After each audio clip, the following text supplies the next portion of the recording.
What up, guys? So we're actually running some errands right now, and I received a phone call from the Powdercoat. He literally picked up the parts today, this morning, about 6 o'clock. Took them. He only lives like about 45 minutes away. About 45 minutes away, and he just called me and said, "Hey, are you home? I'm ready to drop off the parts." I'm like, dude, that's fucking fast. I don't know who does that, but this guy gets it done. He is a little pricey, but honestly, man, he does really good work, and his turnaround time is amazing. So, like it. I'm gonna keep working with him. Man, feels good to help out the little small community that I have right here in the high desert. So, yeah, stay posted. I am gonna go ahead and receive the parts. It is a small bike. It's an lt50. The one that I just literally took apart yesterday night with me and my son. And yeah, heading to Target, picking up supplies there, and we're picking up the frame. We're gonna meet up with the guy there. So stay tuned. Stay tuned. Nice colors coming out.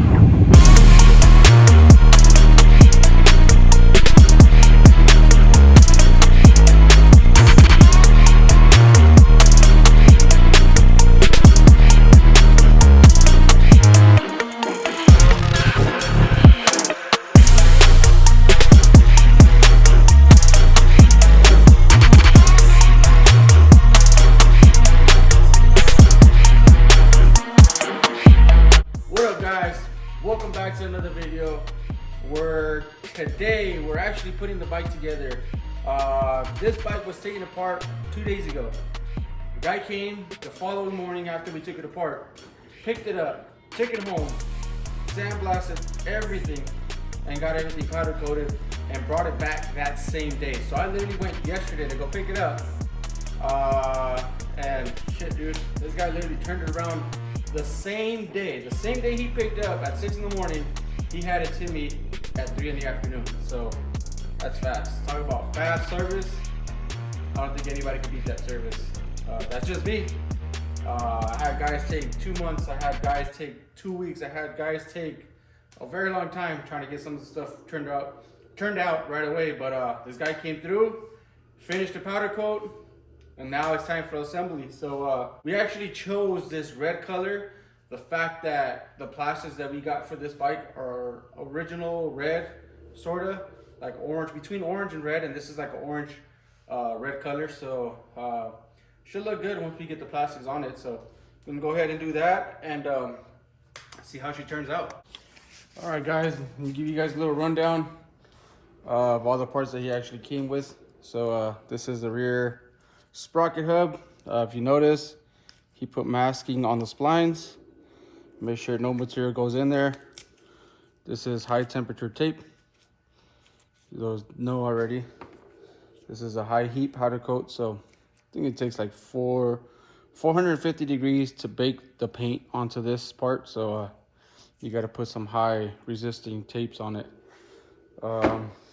Here we got the front. Actually, no, this is a rear hub. Like as you can see, we have more tape in it. I mean, this guy does it all.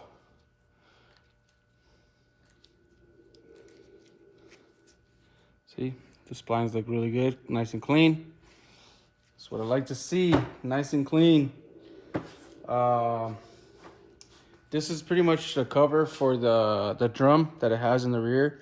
This doesn't take any disc brakes. So it is a little warped. I try to straighten it out as much as I can. I look like he actually dropped it, but no big deal. This was actually hit with a rock. This was literally dented pretty far back in there.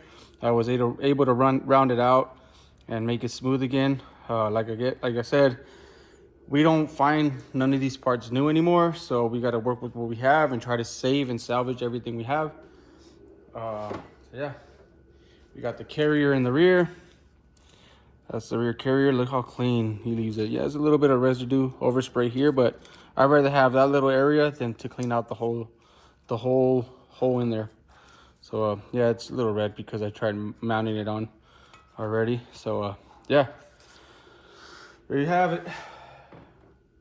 We got the little axle tubes. These are just covers that go over the axle. So the axle, if it's really rusty and beat up, this would actually cover it. So I think this is gonna look really nice. We got the front spindles. The front spindles, pretty much that's all sandblasted and clean. He masks that, make sure none of the paint goes onto the shaft. This is a brass bushing in there too, as you guys can see. So yeah, the top layer is powder coat, but the inside, this is a pivot that goes in there. So see, no problems. All we're gonna do is just pretty much throw some grease in there, put it back on, you put the dust caps in it, call it a day. So we're gonna go ahead and clean up everything and try to make everything look new again. Like I said, it is hard to find parts for these bikes, so we're using everything we have and just get this bike assembled. I'm gonna go ahead and assemble this bike as a full roller because I am gonna start working on the motor. So literally this guy, like I said, took the bike the next day, powder coated it, and had it to me the same day he took it. So right now I'm in the crunch trying to have a roller because I don't want all these parts to be rolling around, getting scratched or getting dinged up or something. So I'm gonna go ahead and have a roller. I think they do sell a pipe for this bike. I'm not too sure, but I did get the stock pipe, high heat temperature coated. So looks nice. I like that little wrinkle finish on it. There's a little drain plug. If you guys don't know, these bikes are 2-strokes. So this drain plug here is whenever it creates a bunch of soot and all that stuff, you got to get the bike up to temperature. You take out the bolt and all that oil that sits in the pipe when it's warmed up and running, it'll actually drain out, and it looks like thick oil. So that's why they take that drain bolt there. Some people remove them. I don't recommend it. I recommend taking out the baffle inside of it. Pretty much just take off the cap. Kind of threw it off a little bit with the red on the tip, but you take off the cap, and then there's a baffle that goes inside of here. So you remove that, put the cap back on.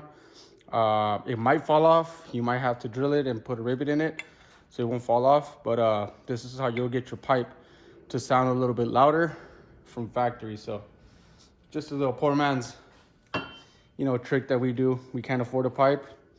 Just take out the baffle, gut it out, put it back on. Sounds a little bit louder. It makes it feel like your bike is a lot faster, but it's not. Here we have a steering stem. I want to rub it right now. I don't want to scratch it. So yeah, like I said, he cleans up everything. Everything's all cleaned up. It's really nice. It's coming out really nice. So yeah, without further ado, I'm gonna go ahead, clean up the parts. The bearings are good. These are nice little bearings. I might throw a little bit extra grease inside of it, roll it, and this bike's pretty much been garage kept. The only time it saw sun when it's out in San Felipe, and it's like 115, 120 degrees sometimes out there.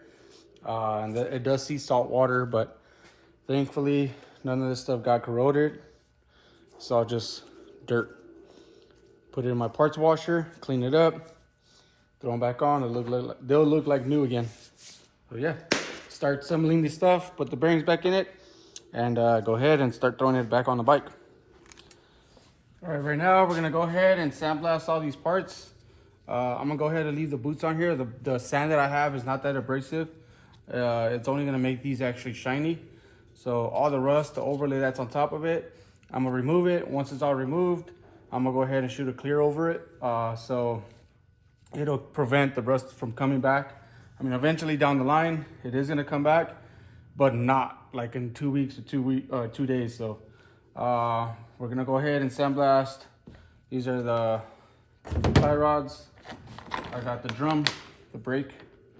I did notice that when I took the drum apart, the actual brake shoe was broken on one side. So there is a big groove in here. I'm not sure if that's normal, but we're gonna go ahead and find that out after we start assembling.